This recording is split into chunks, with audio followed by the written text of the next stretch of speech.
God has called you to do something great, you need to stop playing and pay attention to that call. Me being the arrogant, you know what at that time, not gonna lie about it, I gave her a quote from the Spider-Man movie. I said, with great power comes great responsibility. Who says I want that?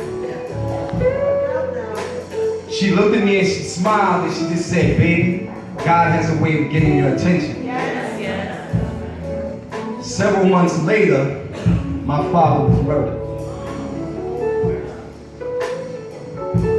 I'm really not sure why I needed to share that, because I've had conversations with people privately, but this is the first time I've ever shared it publicly. But as my good friend, Minister Gilliam, who's not here, who couldn't be here, but we're going to keep him lifted in prayer too, he used to always say to me, stop planning and let him use you. He said, because if you believe, God will put in your heart exactly what needs to be said at the time that it needs to be said. So all I can simply say is, Lord, I trust you. And I trust you at your word, because I know that you want me to do abundantly, above and beyond all I could ever ask or think. Not my will, but thy will. And I know that he's doing great things through me. So again, I say thank you. Listening to people speak today, hearing your testimony, it just brings me back to faith. The substance of things hoped for, the evidence of things not seen. See, scripture tells us that if we have faith like that, the size of a mustard seed, we can move mountains. My mountain is the killing of my father.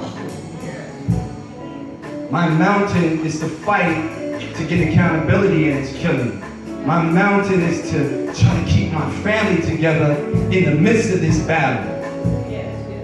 My mountain is to try to put things in place so that no other family will ever have to experience what my family has had to endure.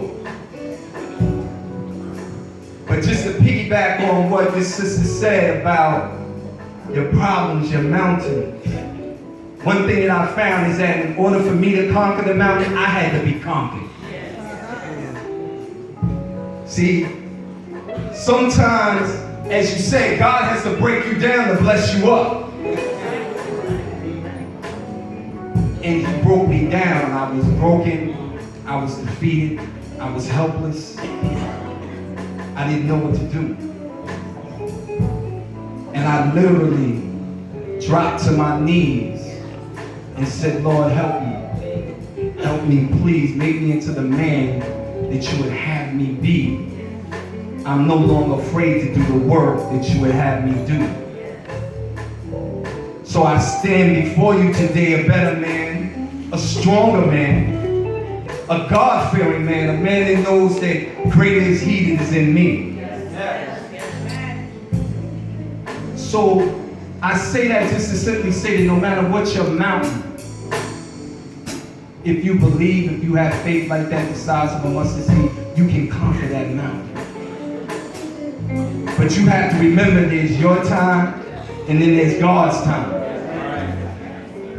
And even though it may seem like it's not going the way you wanted to go, it's going the way God planned.